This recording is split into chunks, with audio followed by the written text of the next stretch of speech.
साखर कारखाने करतायत शेती उद्ध्वस्त। साखर कारखान्याच्या दूषित पाण्याच्या शेकडो एकर शेती उद्ध्वस्त।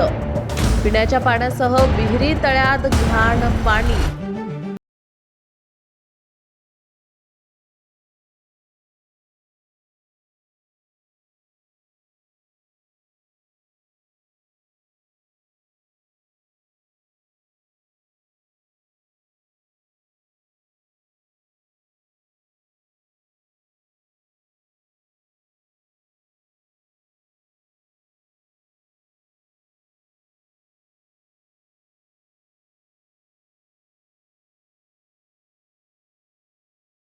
शेतकऱ्यांची शेकडो एकर शेती उद्ध्वस्त झाली आहे। या सांडपाण्यामुळे विशेष म्हणजे पिण्याचे पाणी ही दूषित झाले।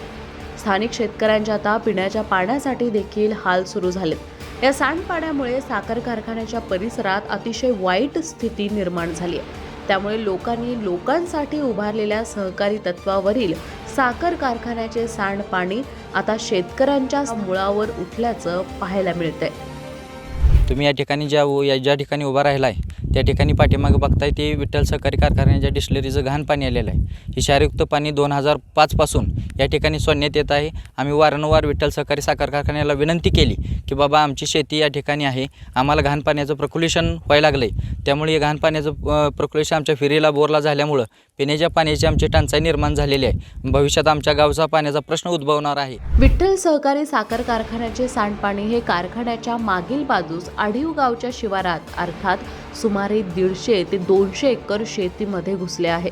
हे रसायन मिश्रित आणि ऊसाच्या मळी सदृश असणारं घाण पाणी डाळिंब, ऊस, द्राक्ष, ज्वारी, मका अशा शेतात घुसल्यामुळे पिकांचे मोठे नुकसान झाले आहे। विशेष म्हणजे 2005 सालापासून हे सांडपाणी शेतात येत आहे, तरी देखील साखर कारखाना प्रशासन याकडे जाणीवपूर्वक दुर्लक्ष करत असल्याचं दिसून येतंय। या सांडपाण्यामुळे विहिरीच्या पाण्याला देखील काळा रंग आला आहे। त्यामुळे पिण्याचे पाणी पिण्यायोग्य राहिलेलं नाहीये। याबद्दल आता शेतकरी आक्रमक होऊन लवकरच रस्त्यावर उतरण्याच्या तयारीत आहेत। मोठ्या प्रमाणात या शेतकऱ्यांचं नुकसान झालेलं आहे, तर प्रशासनानं दखल घ्यावी आणि उद्याच्याला ही जर गोष्ट अशीच राहिली तर आम्ही प्रदूषण महामंडळाकडे जाणार आहे। आणि मी असा निर्वाणीचा इशारा देतो की भविष्यात आम्हाला जर आंदोलन करायची गरज पडली तर सुद्धा आम्ही आंदोलन कलेक्टर ऑफिसला जाऊन करणार आहे। हो, नूतन संचालक मंडळ येऊन गेलं, त्यांनी बऱ्याच वेळा आम्हाला आश्वासन दिलं, पण त्या आश्वासनाची पूर्तता झालेली नाही। सद्यस्थितीला गावचे ओढे, नाले, तलाव, विहिरी यामध्ये साखर कारखान्याचे दूषित पाणी मिसळल्यामुळे या सर्वांचे पाणी दूषित झाले आहे। तर शेतामध्ये आणि रस्त्यावर देखील सखल भागात मोठ्या प्रमाणावर कारखान्याचे दूषित पाणी साचलेले पाहावयास मिळते। त्यामुळे हे जीवघेणे सांडपाणी नागरिकांच्या आरोग्यासाठी धोकादायक ठरत आहे।